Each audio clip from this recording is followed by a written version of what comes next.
नमस्कार दोस्तों, आप सभी को सूचित करना है कि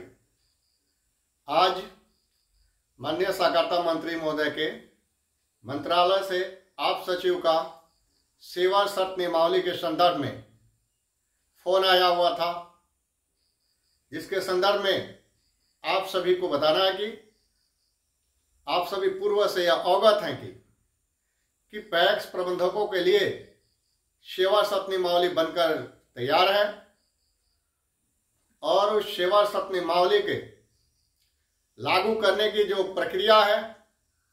उस प्रक्रिया से होकर फाइल गुजर रही है। इस क्रम में आप सभी यह भी जानते हैं कि जो सेवा शर्त नियमावली है उसकी फाइल सेक्रेटरी यानी वंदना प्रेयसी मैडम के द्वारा माननीय मंत्री महोदय के मंत्रालय को अप्रूवल के लिए भेज दी गई है। आप सभी यह भी जानते हैं कि पिछले माह में 18 अक्टूबर को माननीय मंत्री महोदय के साथ उनके गृह जिले के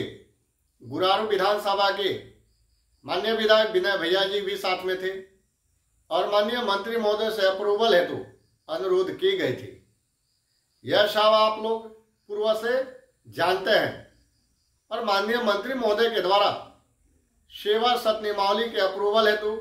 अपने आप्त सचिव विकास सर को हम लोग के समक्ष ही आदेश कर दी गई थी। इस क्रम में आज मंत्रालय से फोन आया है और फोन करके कल ही यानी मंगलवार को कल बुलाया गया है। इस संदर्भ में आप सभी को हम बताना चाहते हैं कि कल मंगलवार को पुनः हम लोग माननीय मंत्री महोदय के कार्यालय में जाने वाले हैं और उनके आप सचिव एवं मंत्री महोदय से हम लोग मिलेंगे। अब मिलने के बाद आप सचिव महोदय क्या बता रहे हैं ये मिलने के बाद ही पता चलेगा। चूंकि पूर्व से हम लोग तो यह अवगत है कि जो भी सेवा शर्त नियमावली बनी है उसके अप्रूवल के लिए मंत्रालय गया हुआ था, लेकिन आज जो फोन आया है यह नहीं बताया गया है कि किस परिप्रेक्ष्य में किस संदर्भ में बुलाया गया है। इतना जरूर बताया गया है कि आप लोगों का जो सेवा शर्त नियमावली है उसके संदर्भ में आप कल ही आकर मिल लें। इसलिए हमने ये महसूस किया और आप सब ये भली भांति अवगत भी है कि जो भी काम की जाती है उस सारी बातों को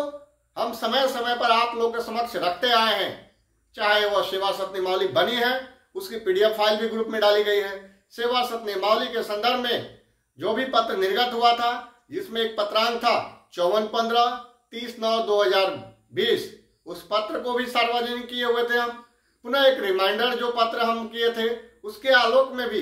एक पत्रांक 116 था, दिनांक 7/1/2021 था। यानी समय समय पर जो भी पत्र निर्गत होता है, जो भी आदेश होती है, उन सारी पत्रों को हम आप लोगों के समक्ष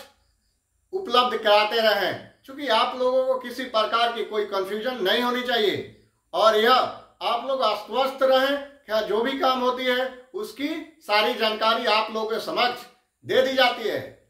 आज के डेट में इसीलिए जो संगठन के नाम से यानी पैक्स प्रबंधक संघ बिहार के नाम से एक जो यूट्यूब चैनल बनाया गया है और इस चैनल के माध्यम से आप सभी को बेहतर रूप से जानकारियां मिलती है। क्योंकि इसके पूर्व में जो भी हम जानकारी देते थे वह जानकारी व्हाट्सएप के माध्यम से ही दे पाते थे, जिसके कारण आप लोग जो भी हम बातें बताते थे वो मैसेज पढ़कर आप लोग समझते थे। लेकिन चैनल के माध्यम से जो भी हम बात बताते हैं वह आप लोग एक तरह से लाइव तो नहीं है लेकिन लाइव का एक पार्ट है और इसके माध्यम से आप लोग भली भांति सारी बातें बेहतर ढंग से समझते हैं। क्योंकि व्हाट्सएप में जो भी बातें बताया जाता था उसमें और चैनल के माध्यम से अर्थात इस वीडियो के माध्यम से जो भी बातें बताई जाती है दोनों में जमीन आसमान का अंतर है। वीडियो के माध्यम से जो बातें बताई जाती है उसको आप लोग बेहतर ढंग से समझ पाते हैं, लेकिन मैसेज जो है मैसेज में सिर्फ हम लोग पढ़ते हैं, उसके बारे में जो एक्सप्लेनेशन होता है उसके बारे में जो ब्रीफ किया जाता है, जो भी बातें बताई जाती है उतनी बेहतर ढंग से हम लोग मैसेज के माध्यम से यानी व्हाट्सएप के माध्यम से नहीं समझ पाते हैं। और हम सभी यह जानते हैं कि आज की दुनिया जो है यह डिजिटल है और डिजिटल तरीके से हम लोग को भी काम करना होगा। इसलिए आप सभी को हम बताना चाहते हैं कि मेरी तबीयत खराब थी, हम जाने की स्थिति में नहीं थे, लेकिन फिर भी आज मंत्रालय से फोन आने के कारण मैं निश्चित ही आज पटना के लिए प्रस्थान करूंगा और कल निश्चित ही माननीय मंत्री महोदय के आप सचिव के द्वारा जो बुलाया गया है, उनके निजी आप सचिव, उनके सरकारी आप सचिव, यानी एक बाह्य आप सचिव और एक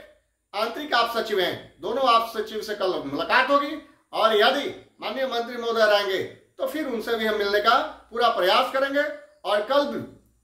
मिलने के उपरांत जो भी जानकारियां होगी आप सभी को बिल्कुल ही बताई जाएगी वीडियो के माध्यम से। साथ ही साथ कल हमारा प्रयास रहेगा कि आप सचिव महोदय से यह अनुरोध करें कि शीघ्र ही इसको लागू करने हेतु यानी दिसंबर माह में इसको लागू करने का हम पूरा प्रयास करेंगे ताकि लागू कराया जा सके।